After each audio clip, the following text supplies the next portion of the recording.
Well, good morning, everyone. Welcome to this morning study. And it's a new week, and we have lots of things that we need to do. I have maybe preemptively, decided that we are going to draw some of these things on a line, and we'll see how we do. But before we begin, can you join me in a word of prayer? Dear Father in heaven, we are so grateful, Lord, for all that you have done in our lives. And we just ask for your presence here as we open your word together. We ask for light and understanding and forgiveness for our sins. We know, Lord, that you have a purpose for us, and we ask that we can submit to your will and that we can fulfill your desire for us. We ask for understanding in Daniel chapter 11 and how it relates to the present time. We also pray for one another, for those with illnesses, health problems that they may have to face. And we ask, Lord, for good health for each person. Help us to follow and serve you today is our prayer in Jesus' name. Amen. Okay, so we had started looking at some of these verses, and I don't think that we can really move much further ahead until we go back and start drawing some of these lines. And last week we looked at changing the USA and the papacy. That was from being the Republicans and Egypt being the Democrats. There's all kinds of things that we are considering, and I always hate making apologies about this, but this is a very detailed and slow study. It's meticulous. It doesn't mean that we're always right. And anybody watching these videos can definitely have suggestions to try to correct us when we're going astray. But this is the method that we've chose to do, to compare scriptures with scriptures, to put line upon line of these histories, and to measure the time, to look at the times periods in the past in these histories in Daniel chapter 11, and also compare them with the present. So we have a present truth application. And it's not the only present truth application that's possible. It is these lines can be applied in different ways at different times. So we're trying to understand them in the context of the movement at the present time. Now, as far as the lines that we have drawn, if we go back with Daniel chapter 11, I think we got this line dealing with the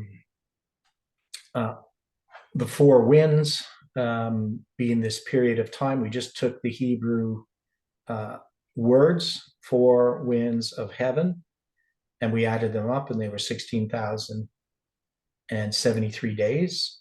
And that's the number of days from the start of that, I believe it's from the start of the war on December 24th, 1979. I don't think it's the end of the war in February 15th.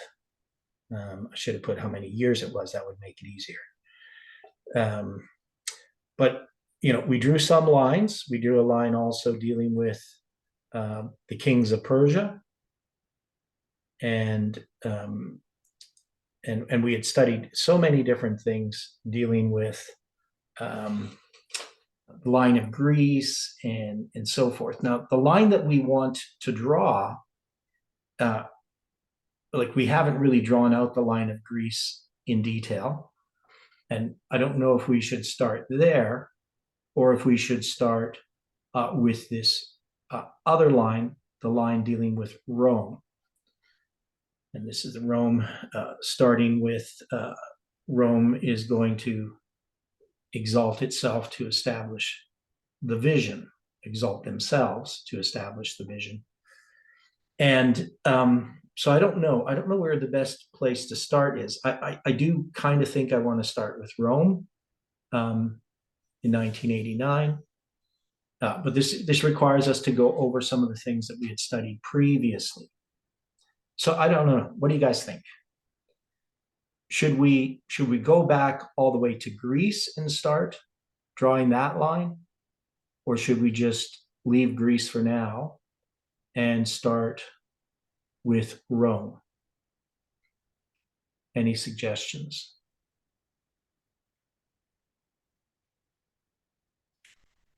I mean, we've been dealing with Rome for quite a while, and we want to get Rome finished, and drawing the line would help us. I mean, we do need to draw a line for Greece as well at some point, because I want to have these lines drawn out. We sort of have an idea about Greece. Where should I think we're going to need to start with this with Greece in order to more clearly understand the situation with Rome. Okay, and that makes sense, because maybe there's things about the line of Greece that will help us connect further in the line of Rome. Okay, so that's where we're going to start. So going back to the line of Greece, I mean, that's going to start with Alexander, right? So in verse 3. So we're just going to do a quick review here. And while we do this review, we'll see what we can do about drawing out this line.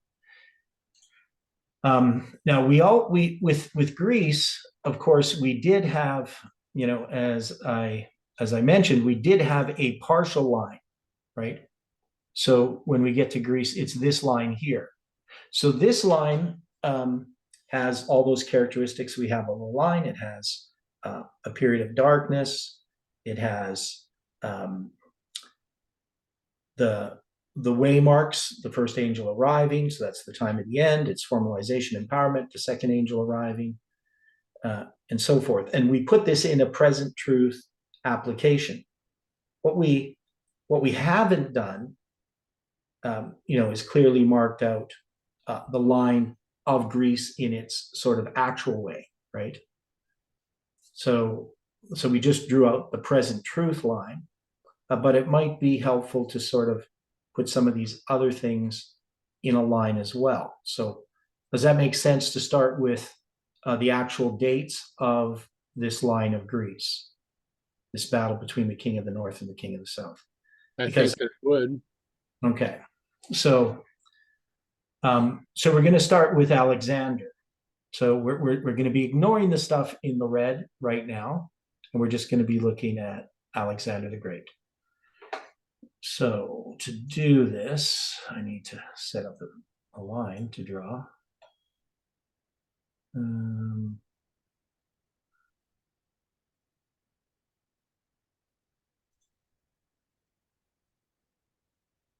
Just going to steal one of these other lines. Copy it.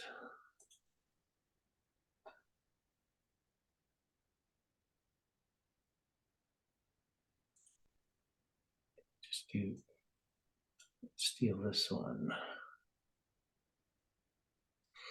Okay, so anybody have the dates that we would have for Alexander? Do we have any definite dates?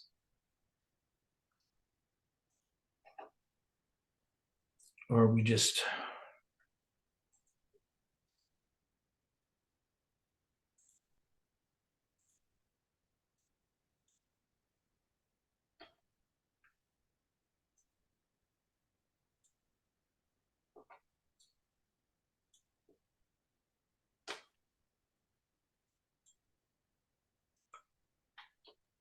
Are we going to be looking at dates of major battles? Are we going to be looking at dates of... Well, the dates of the things that are in the scriptures. Okay. Right, so we have these particular dates. So, and we have to decide, the time of the end, period of darkness, all those types of things. But with Alexander the Great, it says he shall stand up, shall rule with great dominion, and do according to his will. So where would we place that time-wise?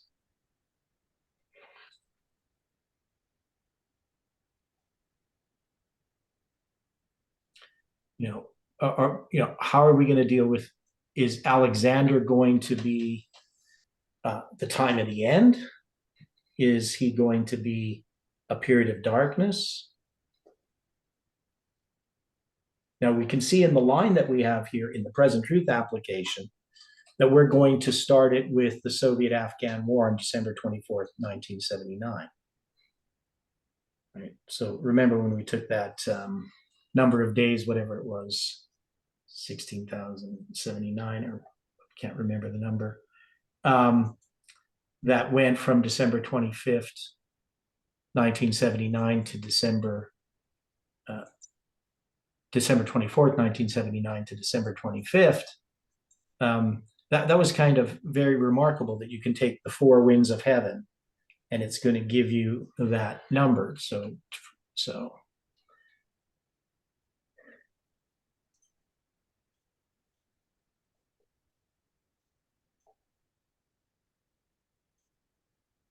anyway, what dates do we have for Alexander? If somebody can bring that up.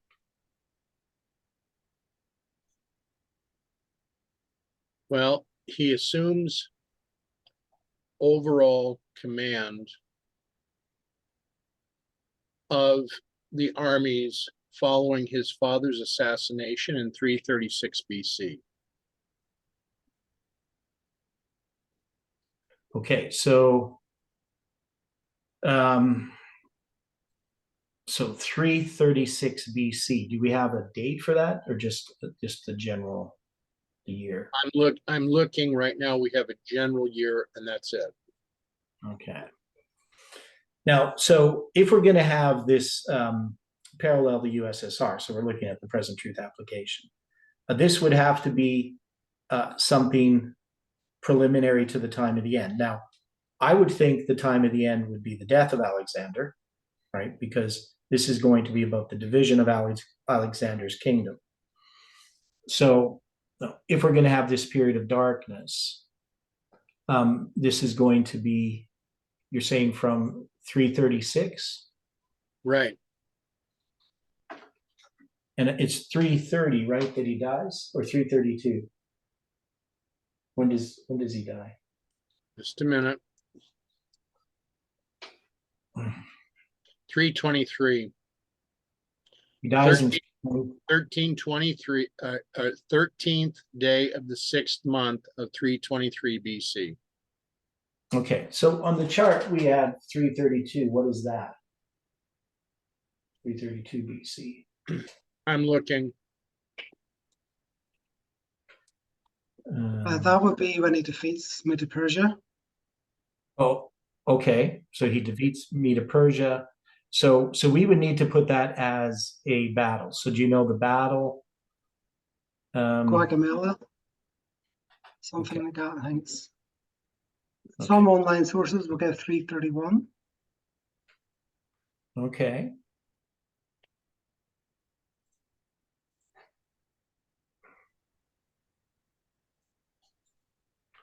So I'm gonna, well, here, I'll do it this way. Okay, so we're gonna have Alexander.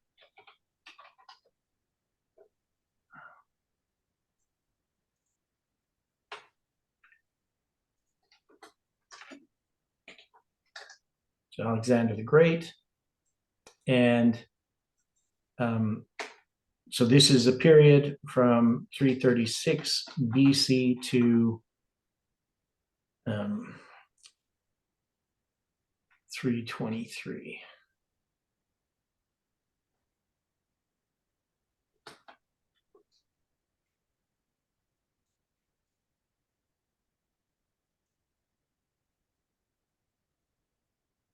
Okay. So I wasn't really planning to do this, so I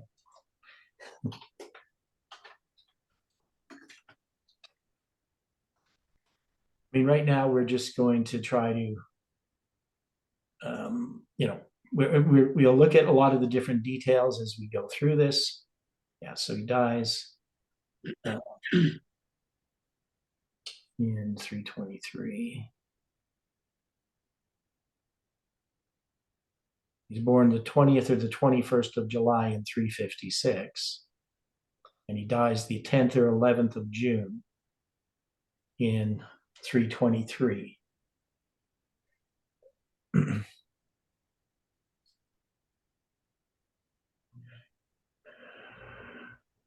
Okay, so he succeeded his father Philip to the throne in 336 at the age of 20, and spent most of his ruling years conducting a lengthy military campaign throughout Western Asia, Central Asia, parts of South Asia, and Egypt. So in 334, he invaded the Achaemenid Persian Empire and began a series of campaigns that lasted for 10 years. So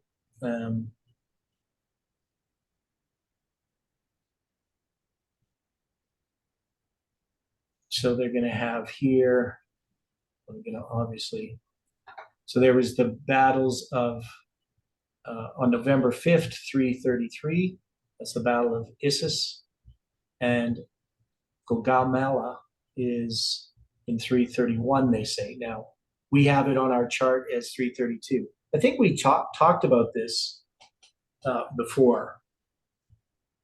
I mean, I know we did. I just don't remember the details.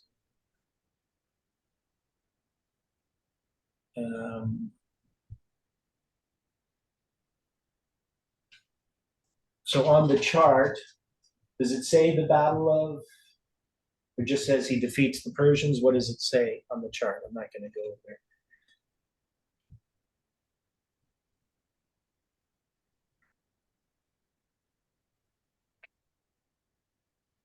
It just says he overcame the Persians.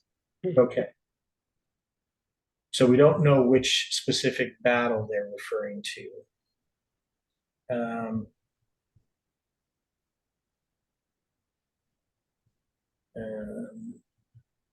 So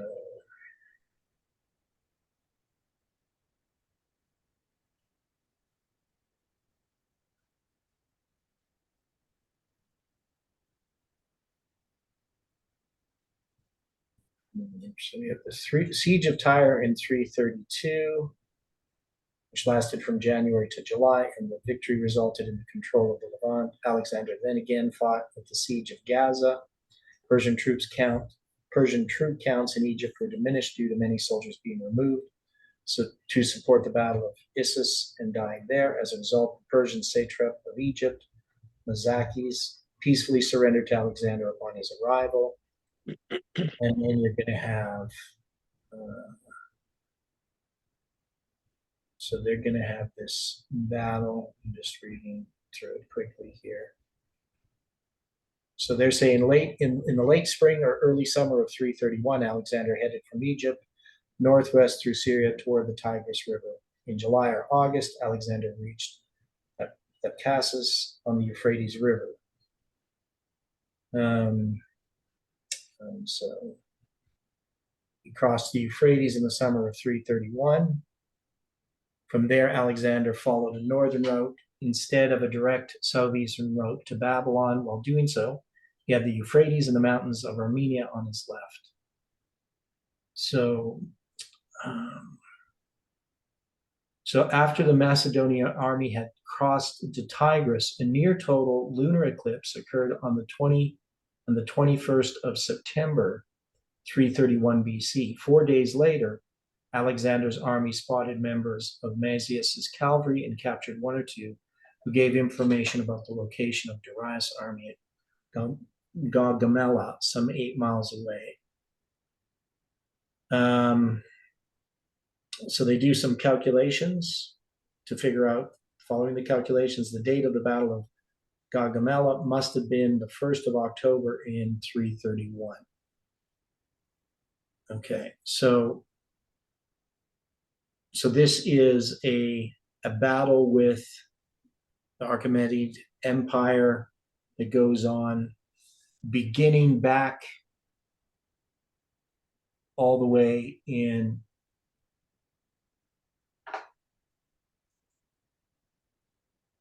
so we're going to say so 334. I don't know what the series of campaigns were.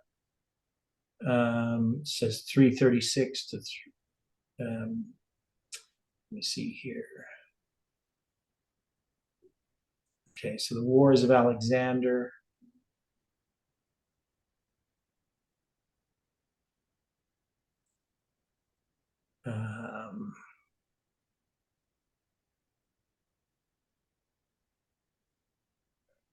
So this is the Battle of Granicus River on May in 334 BC.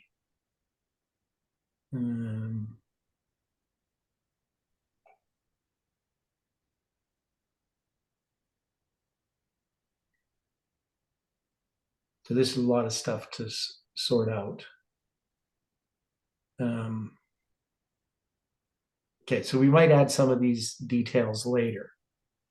But now, anyway, what we have is we're going to say that this is the period of darkness. So it's obviously has some details that we can look at later. But it's going to be Alexander the Great as the period of darkness. Now, why would we say that? What is it that Alexander the Great, if we have a line where Alexander the Great is the period of darkness, what is this line about?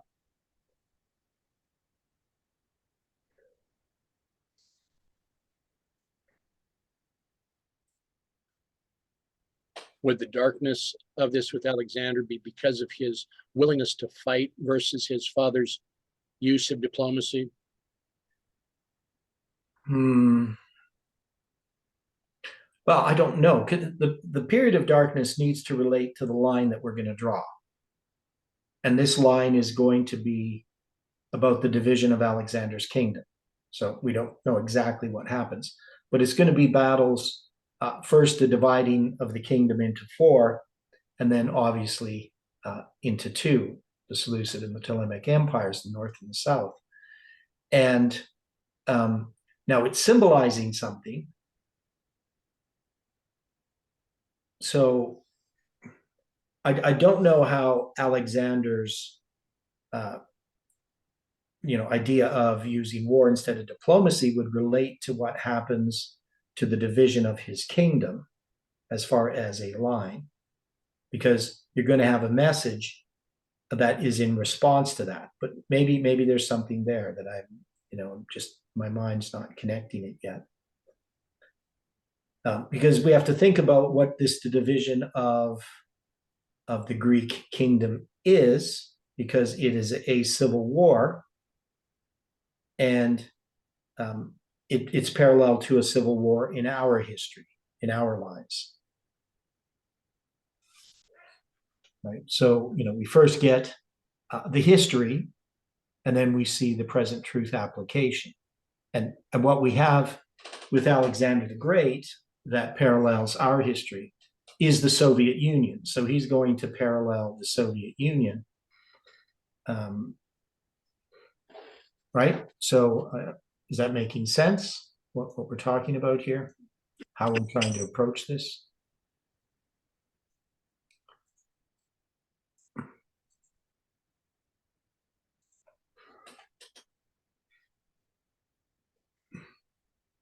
I think that's logical. Okay, so now we don't have all these waymarks drawn out yet, but we would have to have a first message and a second message. So in our lines itself and how we have looked at this history, we're going to see all of these events that occur prior to the time of the end. And then, of course, the time of the end is going to be when he shall stand up, his kingdom shall be broken. That's November 9th, 1989. So that's going to be our waymark in our line, right? And then his kingdom is going to be broken, right? And he's going to die in 323. So we mark that period from November 9th to December 25th, 1991. It's at that point that it's divided towards the 4 winds of heaven.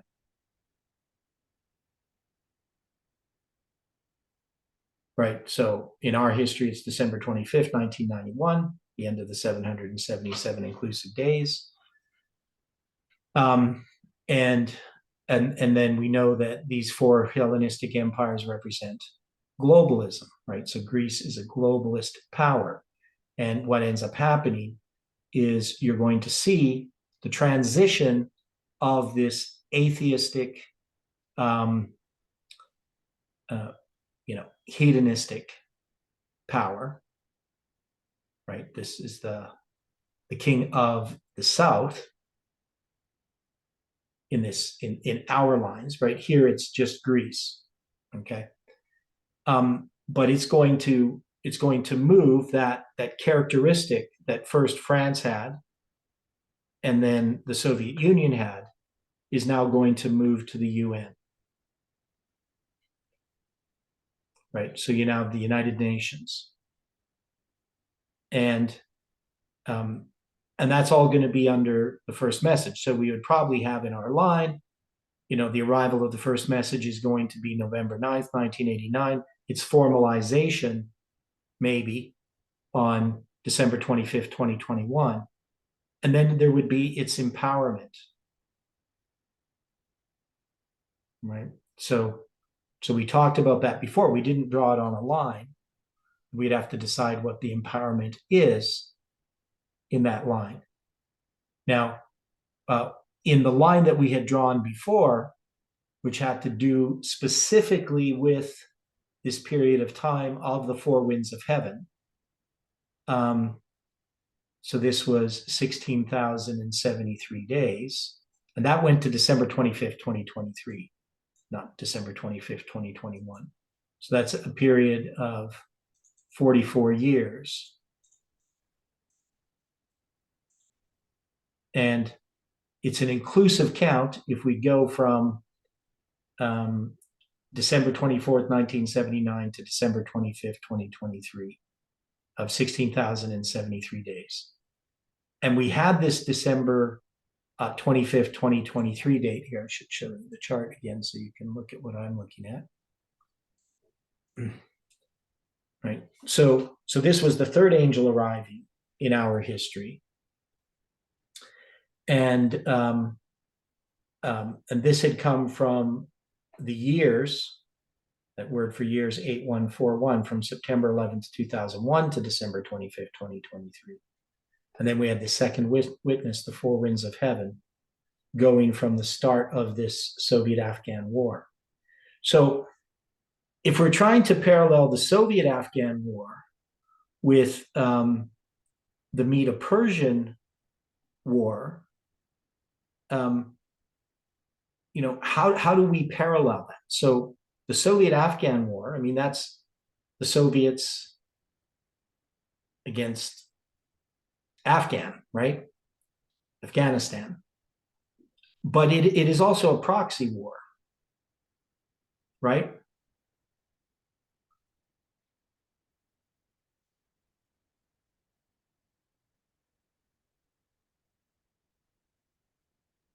I would Yes, say it was. that's correct. Yeah. So how do we parallel that with this war between Alexander and the Medo-Persian Empire? Well, we know Medo-Persia, we have Medo-Persia represent the United States, right? At least we have done that. And Greece represents the globalists. Now, in this case, in the story of Alexander, he's going to defeat Medo-Persia. Right? In our history, we don't have that happening. We have the king of the north defeating the king of the south. Here, the king of the south is defeating the king of the north, so to speak, right? In those symbols. How do we account for that?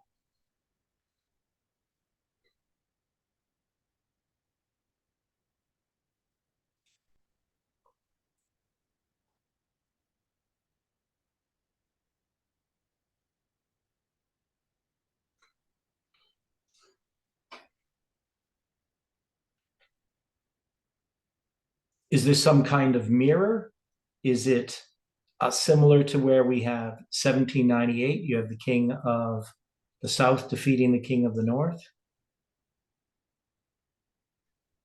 And then the king of the north defeats the king of the south, Raphi and Panium. Would we take this history then as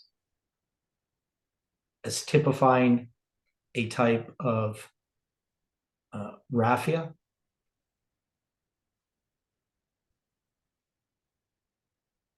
Or do we what do we do with Alexander?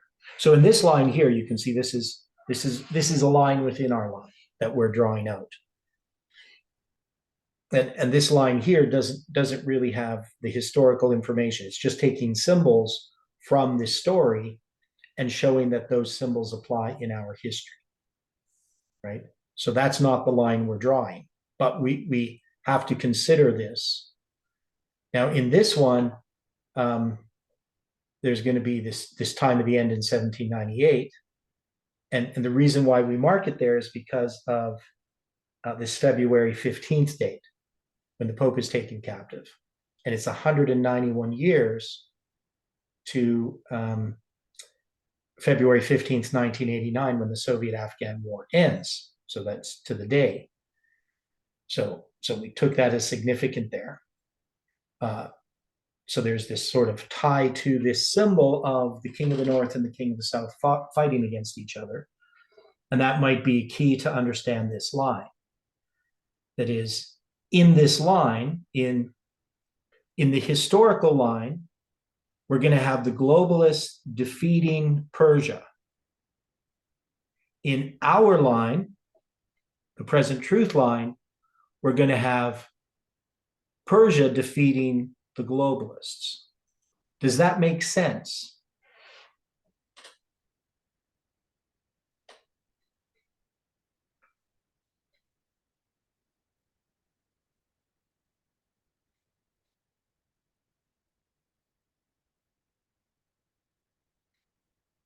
You understand what I'm asking? Ask it in a different way, please. Okay, so in our history, we have 1798 and 1989. The South defeats the North in 1798. The North defeats the South in 1989, right? Raphi and Panium. In this history, we have something that more parallels 1798, right? Okay. Right? It's the South defeating the king of the North.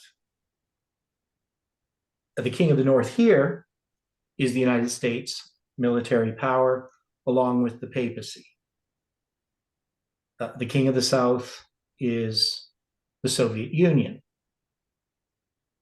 Okay, so we can see then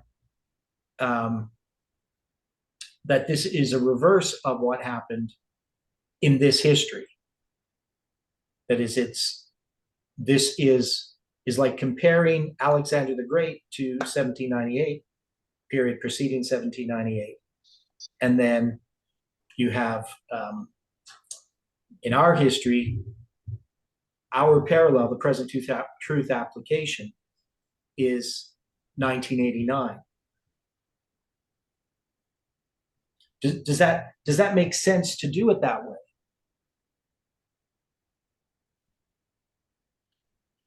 To have the one history showing the king of the south defeating the king of the north, and then the other history, the king of the north defeating the king of the south.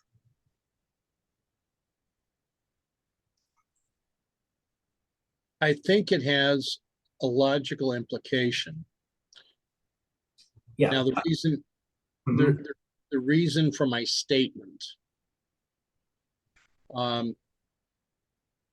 at this point, as you just pointed out, we have this 191 year period, right? Yeah. Again, in 191 BC, you have the Battle of Thermopylae, where Rome, who's on ascendancy to become the king of the north, defeats the king of the south at Thermopylae. Yeah. And we know that that's the exact center year of the 62 weeks, Correct. right? Which are divided into two periods of 217 years. And that symbol connects to 217 BC, where we're going to have the Battle of Raphia. Right. So there's a whole bunch of connections here. And so it seems that it is reasonable to say that a history of the king of the south defeating the king of the north can parallel a history of the king of the north defeating the king of the south. Right. Okay. Because we have that tie with 1798 and 1989. Because they're both times of the end, right? Correct. One's the king of the south defeating the king of the north, the other's the king of the north defeating the king of the south. So I think it's perfectly reasonable to make that application. Just going to make this font bigger.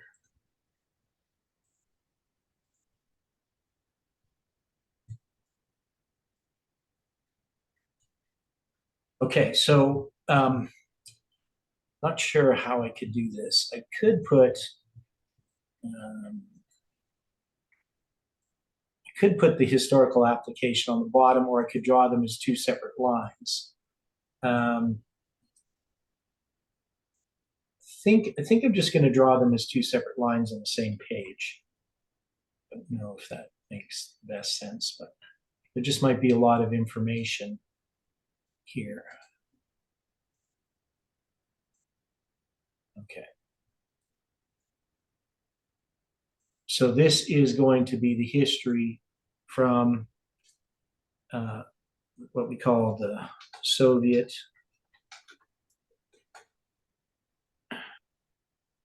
how do you spell Afghan? AFGHAN. There you go. You think I know how to spell, but anyway. You do. This is going to go 12/24/79 to 2/15/89. So, and I guess what we could put, we would actually mark this war from, so I mean, this is the time of Alexander the Great. I'm not really sure that's when he's going to be there, but we would mark this war. Maybe I'll do it this way.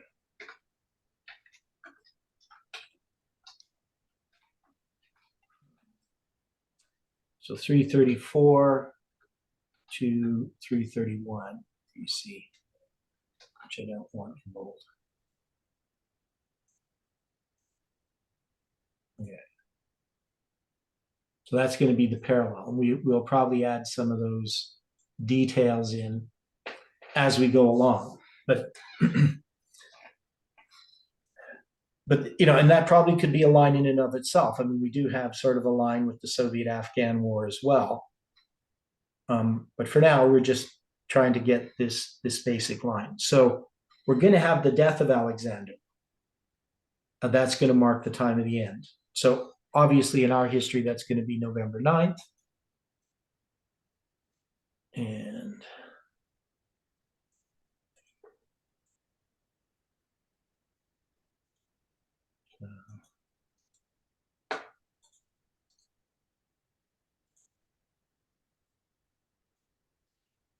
so we'll just go.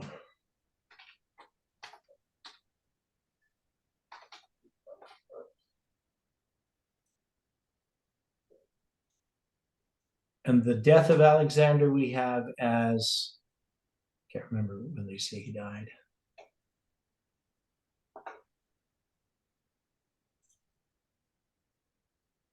And they had Depending on the source, they're saying that he died anywhere from the 10th to the 13th of June of 323. Yeah. Wikipedia has it the 10th or 11th. Britannica has it the 13th. Yeah, and I know I looked into it before, and I had my opinion about it. And that's something I'm going to have to look up in more detail of how they. I remember there was some document that they had that was a dated document.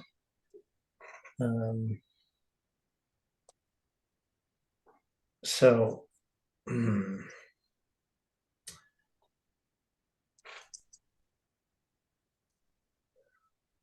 But anyway, we just have to put this for now as it's going to be 323 BC. Now, if Britannica is correct and he passed on the 13th of June Yeah, on the Julian calendar, that would place it as the first day of the third month of 3723.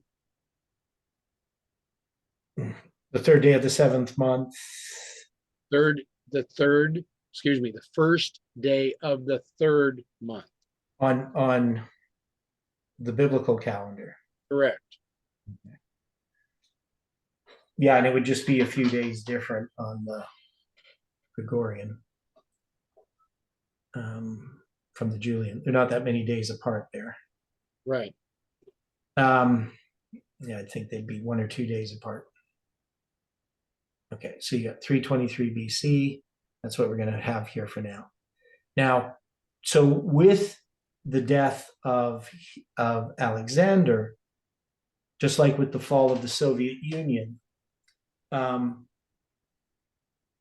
we have to have a message, right? So, I mean, we're looking here at history. It's hard to say, what the message is dealing with Alexander the Great, because it's not a gospel message, but it is secular history paralleling a reform line. Now, the reform line obviously is going to be the establishment of something, right? So when you get to the third angel arrives, that would be something has to have been accomplished. And so, I mean, what is this line trying to set up in the scriptures? Why is this line here? Why does the Bible even have this line about Greece?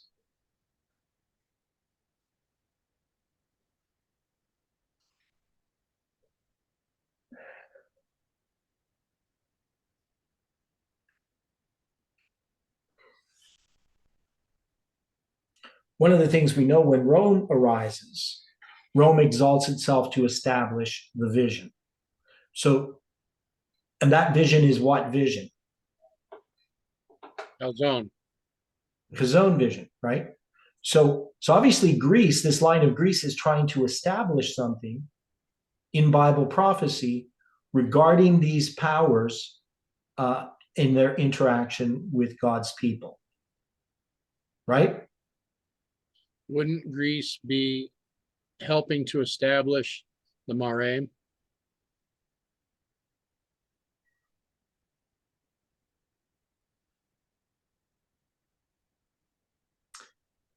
Okay, you're going to have to explain how. Well, we understand that the vision that is true, the Mare, needs to be established beginning about 457, right? Well, yeah. But the point of this is Greece is not going to be the dominant power throughout world history. No, it's not.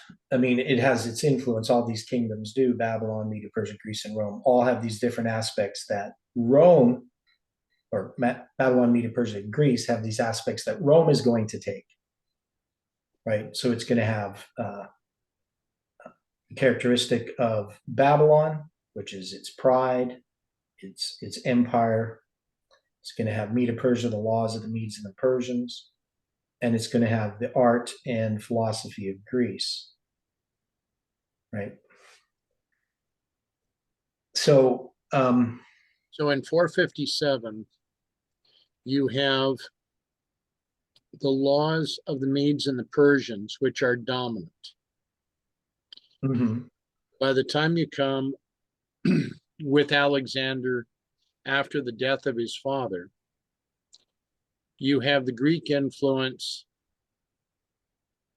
that then is established throughout much of the known world unto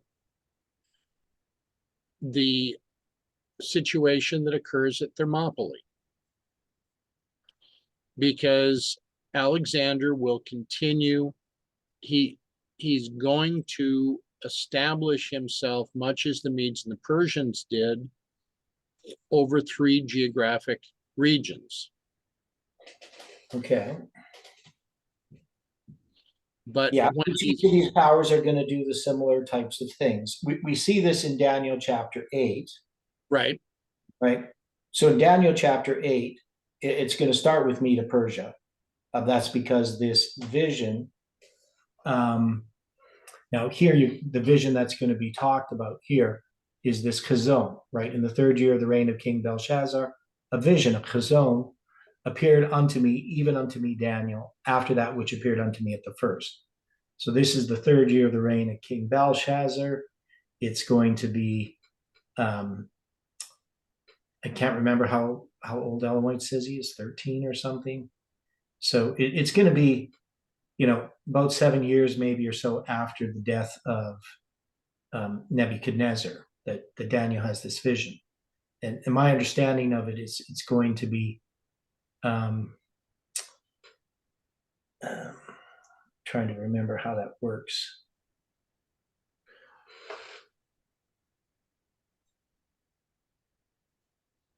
How many years it is.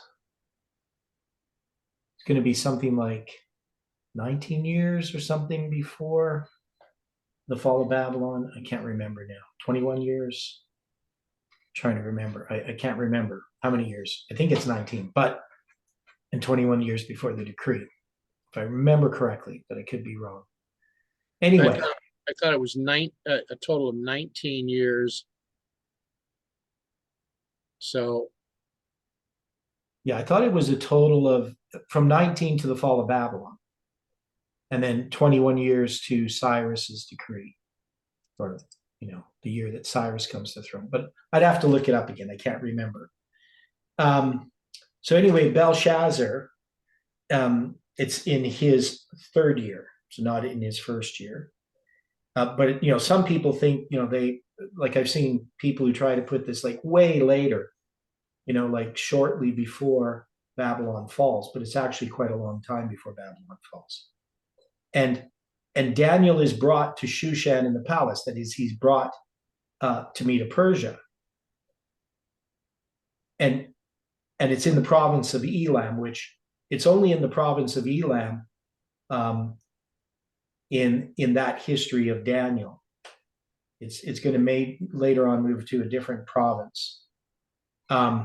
So anyway, it's just some information how we can know that Daniel wrote this, that it wasn't written later. Nobody would have known that later. But anyway, so he's brought into the future. So the question is exactly where? Well, he's probably brought to 457. Right. But at that time, when he has the vision, I mean, he may have been to Persia. I don't know. It's possible in his duties. Definitely at the time he wrote the book, because he wrote it before he died. He didn't write it contemporaneously with the events. So when he wrote it, he obviously had been in Persia. But here he goes back to this vision that he had 21 years before or whatever, and says, in this vision, I was in Shushan in the palace, and I was by the river of Ulai, right?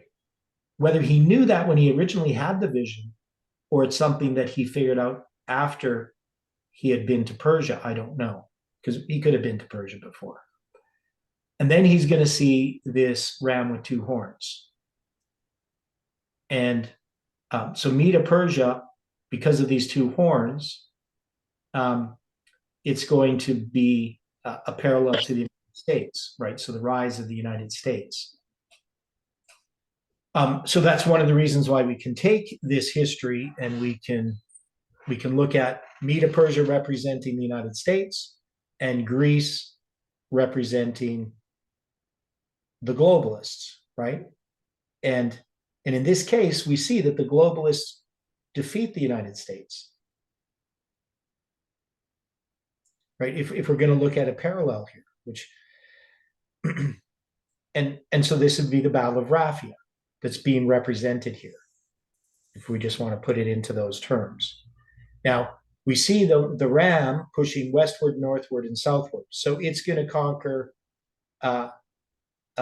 3 geographical locations, right? Correct. Okay. And then when we look at the goat, right?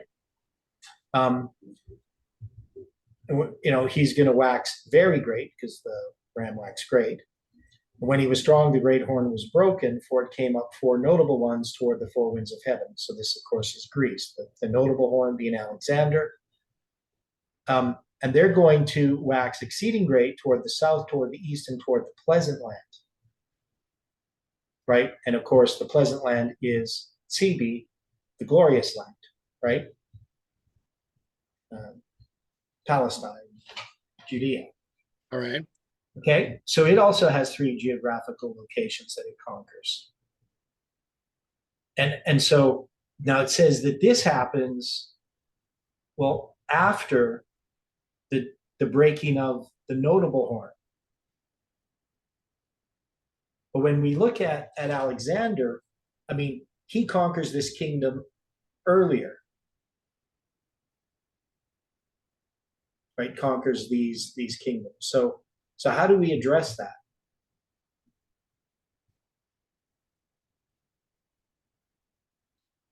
Now, it could be that when it says, therefore the he-goat waxed great, when he was strong, the great horn was broken, and 4 came up, 4 notable ones towards the 4 winds of heaven. Out of one of them came forth a little horn.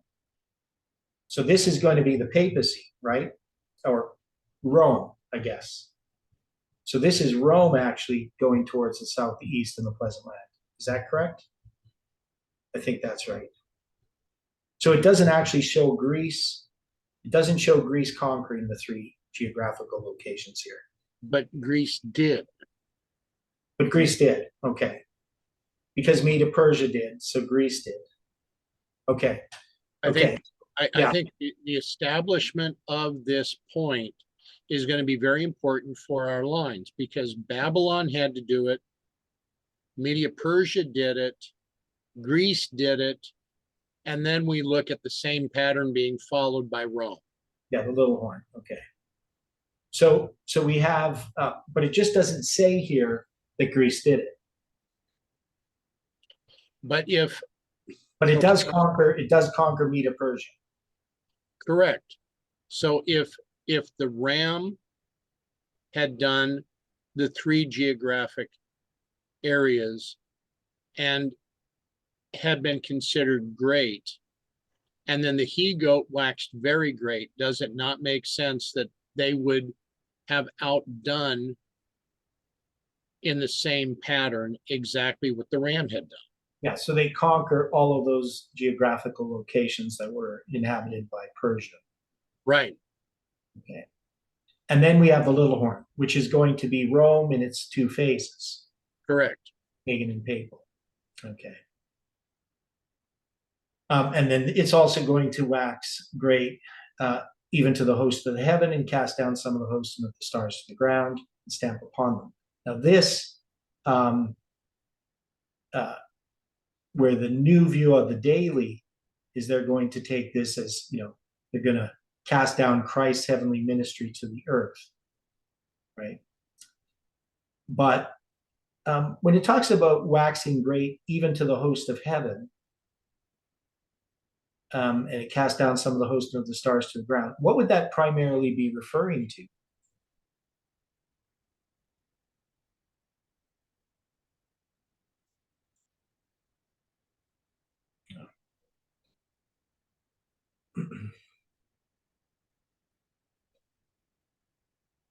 Because notice the masculine and feminine. So it is a feminine, right? Agreed. Okay. And then you're going to have a masculine. So the masculine is going to be pagan Rome, because it's going to magnify himself to the prince of the host, to Christ. Right? Right. Okay. And so that's where we would have to look at, and when it talks about his sanctuary, that's going to be the sanctuary of pagan Rome. Right. So there's this masculine and feminine, pagan and papal Rome. So this little horn has the characteristics of pagan Rome and papal Rome, and it fluctuates between those.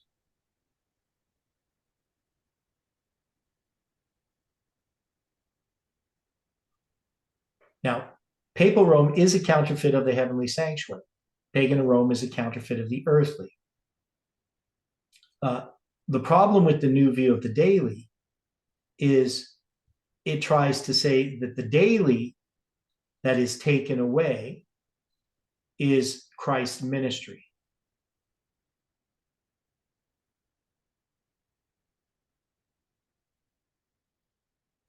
Agreed. Right? That's the main problem. So, and it gets rid of the whole basis for the 2300 days. Because if you say the daily was Christ's ministry, well, when was Christ's ministry taken away? How are you going to connect that to 538 or 508? And then the place of his sanctuary that's cast down, well, this is the sanctuary not of Christ, but the sanctuary, because it's this mikdash in this context, right? So this is going to be the sanctuary of Rome, right? And then a host was given him against the daily by reason of transgression. It cast down to the truth to the ground, it practiced and prospered. And then they're going to have the question, how long shall be the vision concerning the daily and the transgression of desolation, to give both the sanctuary and the host to be trodden underfoot. So this is going to deal with, in this case, Kodesh is the word for sanctuary, and that would refer to the heavenly sanctuary, right? Or not. Or God's sanctuary, I guess we would say. Now, it would be God's people. So I have to go into a deeper study on this. But the idea here is this is not a pagan sanctuary. I guess we can just say that, right? It's not a mikdash. So the sanctuary in verse 11 and the sanctuary in verse 13 are not the same sanctuary.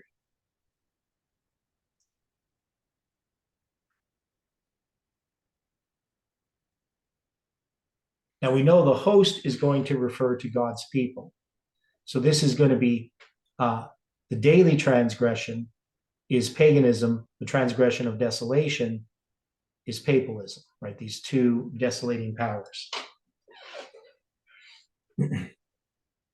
Okay, so this is going to be, it's covering Medo Persia, Greece, and Rome. Okay, so how does this relate to what we're discussing here as far as the role of Greece?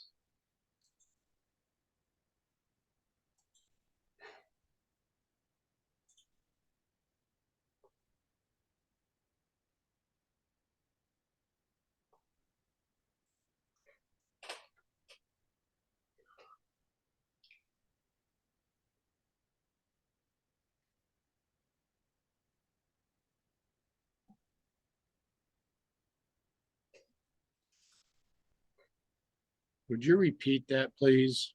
Okay, so all this thing we discussed about the, Babylon, Media, Persia, or Media, Persia, Greece, and Rome, we're discussing this in the context of the role of Greece in this line.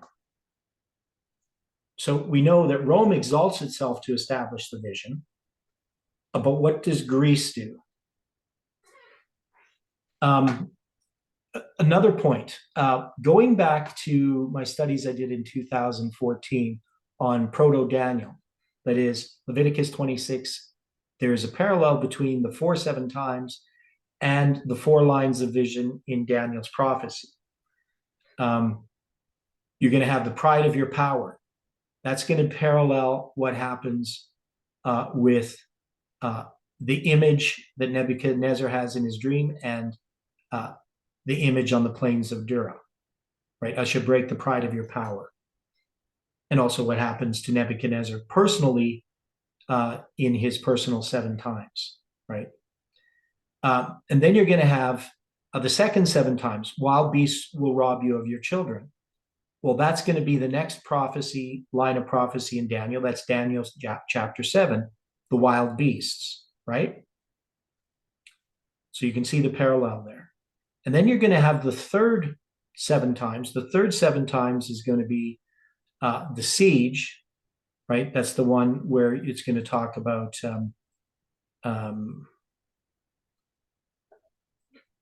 what's the phrase? The phrase is I always forget. The quarrel of my covenant. I'll bring a sword upon you and shall avenge the quarrel of my covenant.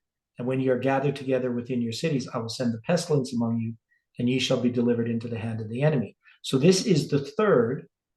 And it says, when I have broken the staff of your bread, 10 women shall bake your bread in one oven, and they shall deliver your bread again by weight, and ye shall eat and not be satisfied. Do the 10 women represent Greece?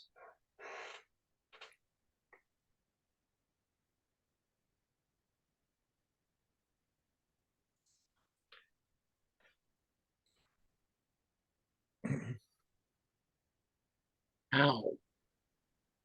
Okay, do we have the number 10 to represent the world? Yes. Does Greece represent globalism? Okay. Point. Right.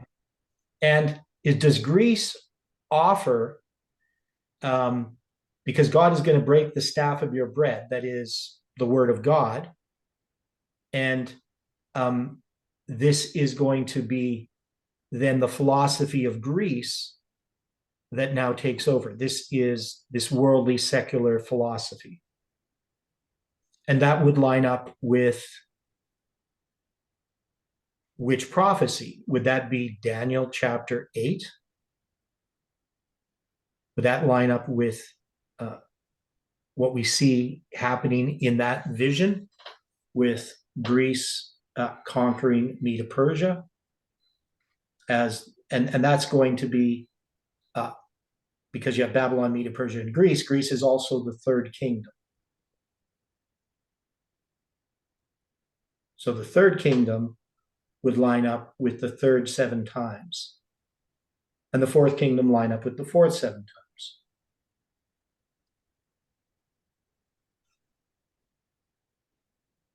All right. And so the question is, what is this role then of Greece?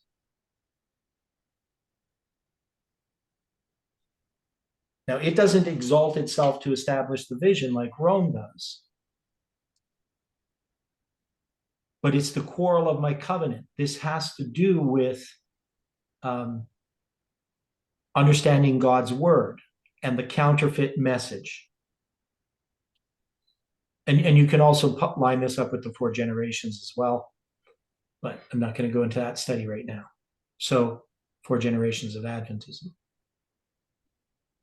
But if we're going to take this line of Greece and we're going to try to understand what it's about,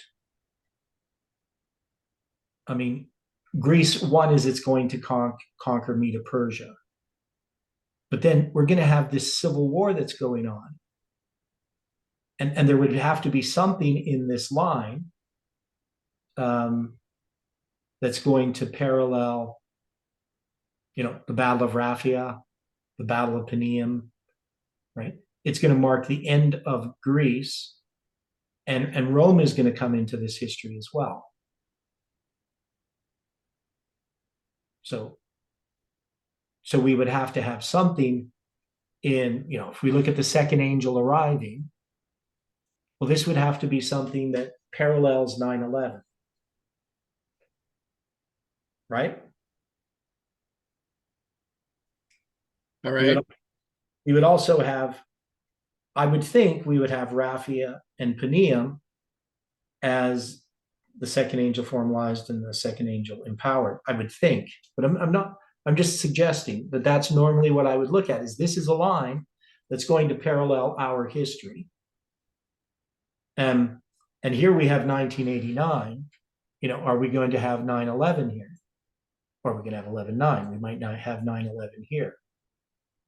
And then we're going to have Raphi and Panium, and then whatever this represents, the third angel arriving, the empowerment of the Sunday law.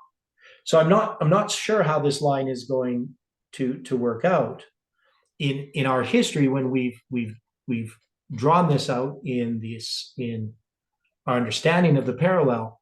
We're going to relate it specifically to what's happening in the United States in this battle between wokeism and whatever you want to call it, the conservatism. I don't know. Not sure if we had a specific word. It has to do with Trump. He's in that history. So when we look at this line,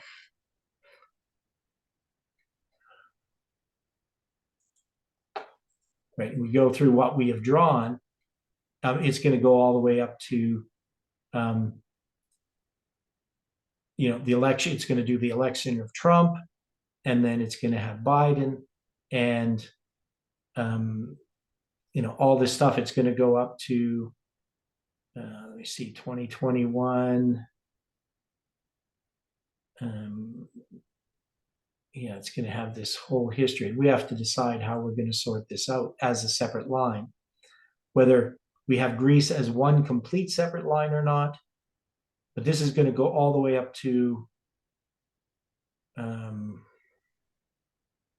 the close of probation. It's going to go up to April 5th, 2030 as a symbol, right?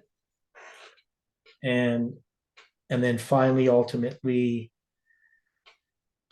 the Sunday law, the loud cry, all those things are going to be in there. So we go all the way up to verse 16. That's what we've done. We don't know, though, if this is just one line. I think we actually have two lines in here. But we're going to have to decide. These civil wars in Greece, how are they going to line up with our history? I guess that's the question.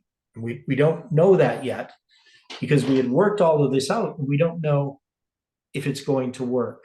That is, once we draw it on a line, we're going to notice a lot of things that we didn't notice before. And we might have lines within the lines. That is, there may be parts of these sections that actually are a zoom into a particular waymark in this bigger line of the present truth application of Greece.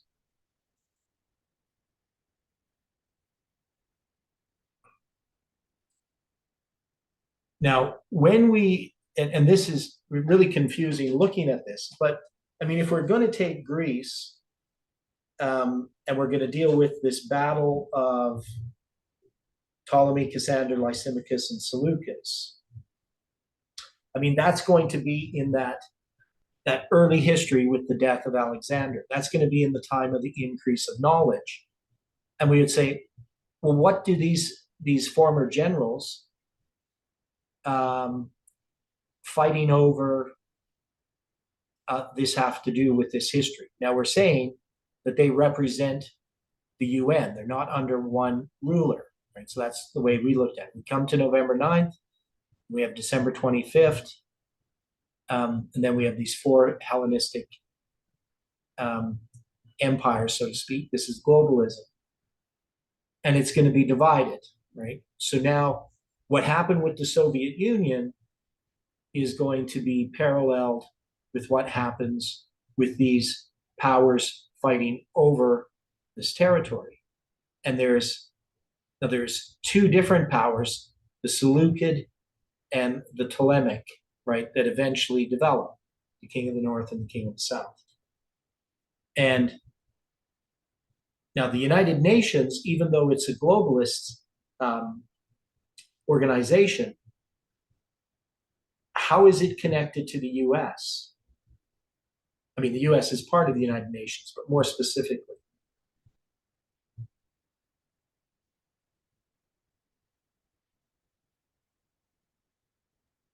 And is the US involved in a war with the UN?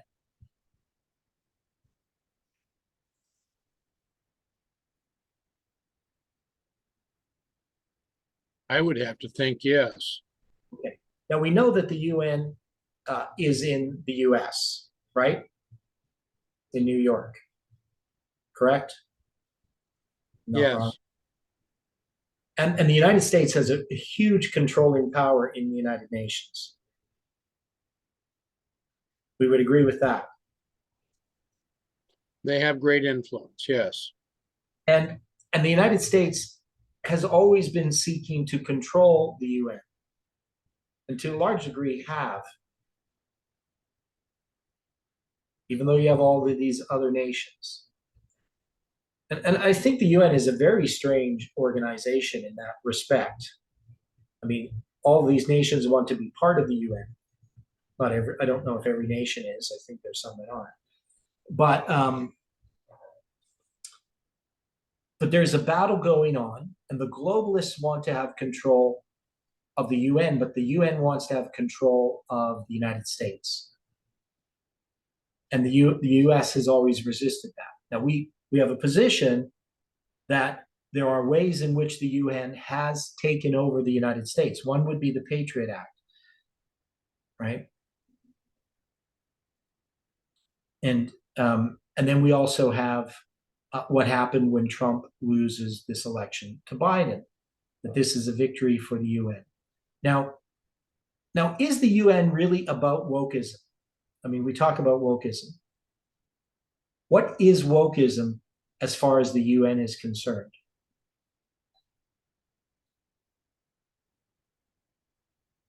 I know it's kind of a broad question.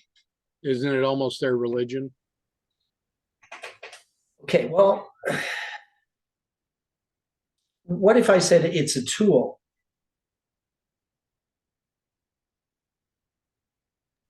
I mean, do we think the elitists really believe in wokeism? Or is wokeism just a tool to destabilize the United States and the world? Okay, and instead of tool, is it a weapon to destabilize the world? Okay, a weapon. Yeah, well, to me, yeah, same kind of idea. It's a weapon, right? I mean, do you think people really in the UN really want their children to become transgendered? That they would, that the elite would love it if their children were transgendered? They wouldn't, would they? Well, in most cases, they would not. There are some that are playing it that they think it's a wonderful thing. Oh, yeah, right. But I mean, it depends who you call the elite. I mean, I don't usually put actors and entertainers in that class, though they might think they are. No, I mean, I'm talking about the people who are extremely wealthy, who want to control the world. And they use the media, they use celebrity and so forth to destabilize the world, because their goal is to be in control of the world. And they need to destabilize the United States specifically in order to take over the United States. For whatever real reasons they have behind it, on a personal level, it's hard to know. But it is part of Satan's plan to destroy the world. And so they definitely are participating in that, whether wittingly or unwittingly in different individuals' cases. Right? So a lot of these people believe that they're doing good, right, in what they're doing. But the good that they are doing is the idea that they need to run things. They need to save us from ourselves. That would be the main agenda of the elites. Okay, so anyway, when we start to look at this, who is being conquered, right? I mean, you're going to have the North and the South, and they're seeking to conquer the world. So you have two different ideologies at war. They both have the same goal. They want to control the world. The United States wants to control the world. And the globalists want the UN. They want to control the world. How do we get it that Trump would be the king of the North and the globalists are the king of the South? Because we're dealing with Greece. Greece is the king of the South in the symbol of, it's the globalist, I guess I should say. But there's a civil war. So both of these, the United States and the UN, can we say they're both globalist powers? I would think yes. Okay, so they're both globalist powers. So, so when we talk about the globalists, you're not generally talking about the United States, but the United States is a globalist power. It has a view of the world that it has been wanting to impose. And that view is different than the UN's view, at least in the past. Right? They're not the same view. Correct. So the American view, whether people agree with that or not, it is based upon the American Constitution, which is a religious document. Can we say that?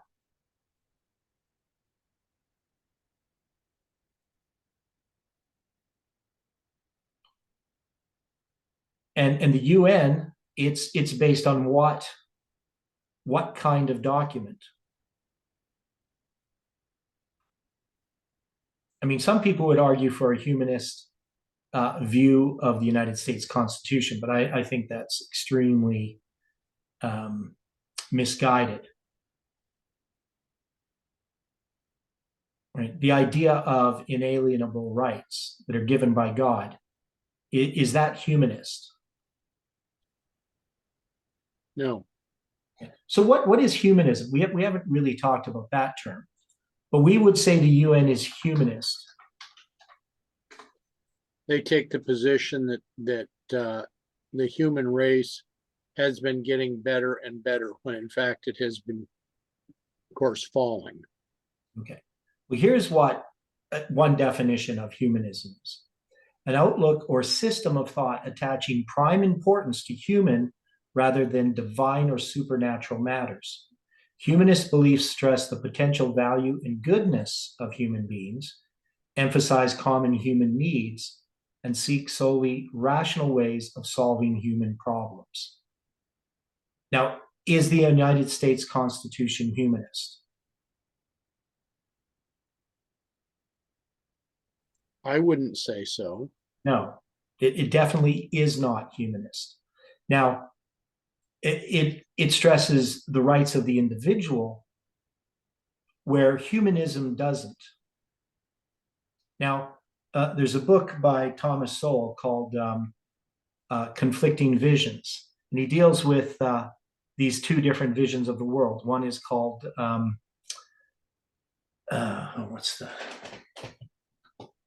can't think of the words. But basically, one vision of the world is that man is intrinsically sinful, and that life is hard, and that man is not good, and that men need to have freedom to make their own choices. I just can't think of the word that he uses. The something vision, the other.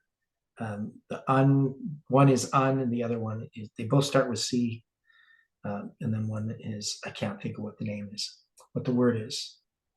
But in humanism, it believes that man is good, naturally good. So that would be basically the two different visions.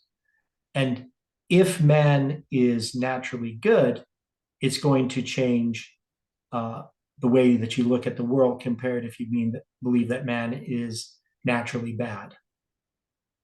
Right? So those are these two different visions. I'm gonna have to find the book. Maybe I can just look it up.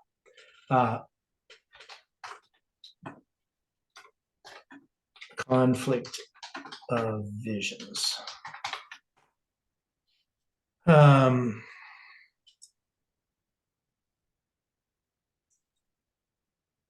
Yeah, so the summary. Yeah, so one believes in destroying the institutions, and the other one believes in preserving institutes. So they're called the constrained vision and the unconstrained. So in a constrained vision, because you believe that people are naturally bad, you need the process of the rule of law and the experience of tradition, right? In the unconstrained vision, it relies heavily on the belief that human nature is essentially good. Those with an unconstrained vision distrust decentralized processes. That is, every problem that we have is because of the state. That's the unconstrained vision, right? And they believe there's an ideal solution to every problem and that compromise is never acceptable. Collateral damage is merely the price of moving forward on the road of perfection. That collateral damage is people, right? So Thomas Sowell often refers to them as the self-anointed. So those are the elites. Ultimately, they believe that man is morally perfectible. Because of this, they believe that there exist some people who are further along the path of moral development, have overcome self-interest, and are immune to the influence of power, and therefore can act as surrogate decision makers for the rest of society. So that's, I think that's pretty clear, right? So these competing visions of the world would describe this battle between the king of the north and the king of the south. Does that make sense?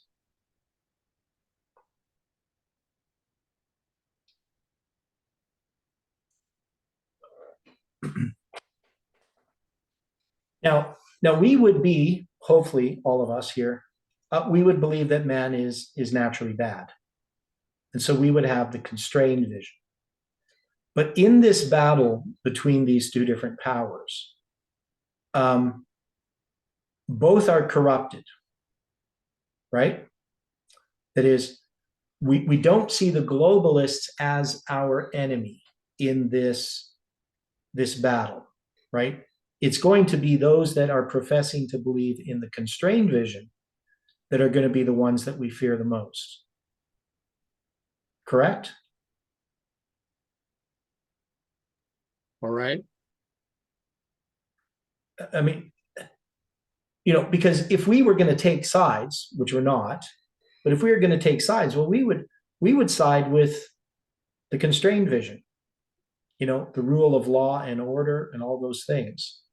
But what's going to happen is that in the backlash with wokeism, whatever you want to call it, these ideas, we could call it humanism,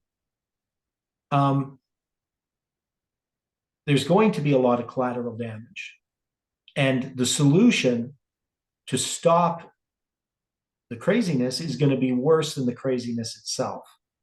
That is, there's going to be a destabilization of society, and people are going to side with what they think is the good side, the one that's common sense. But in doing so, we're going to bring in the Sunday law. Right? That's the position that we would have, I would think, in this movement. Any thoughts on that?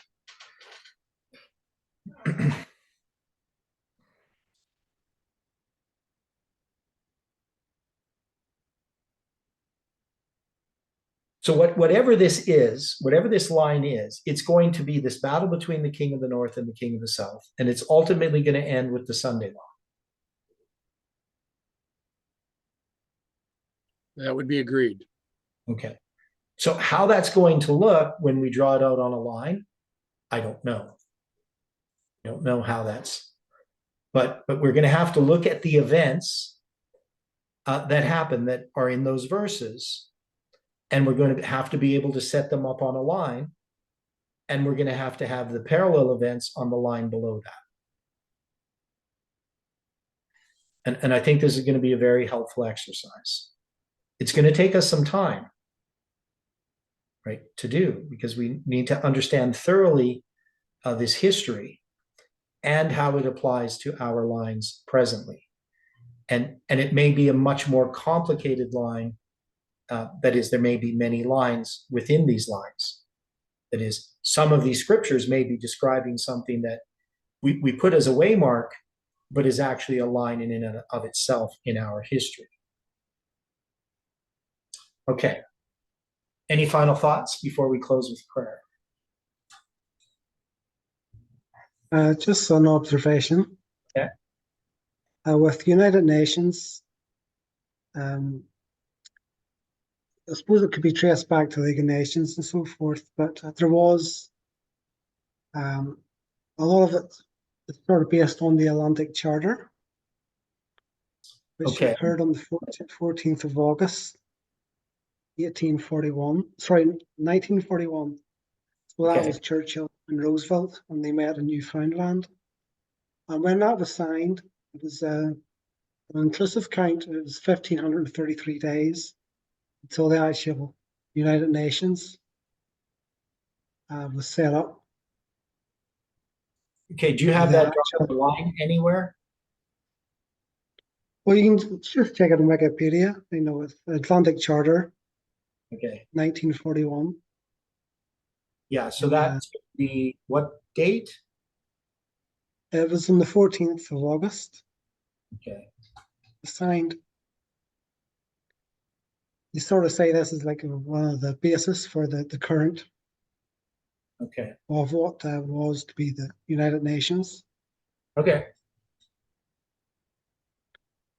And from that there date, the United States hadn't entered the war until Pearl Harbor after that. So it was 3 months and 23 days until the United States entered the war. So I don't know, it just came to my mind 323 with the death of Alexander.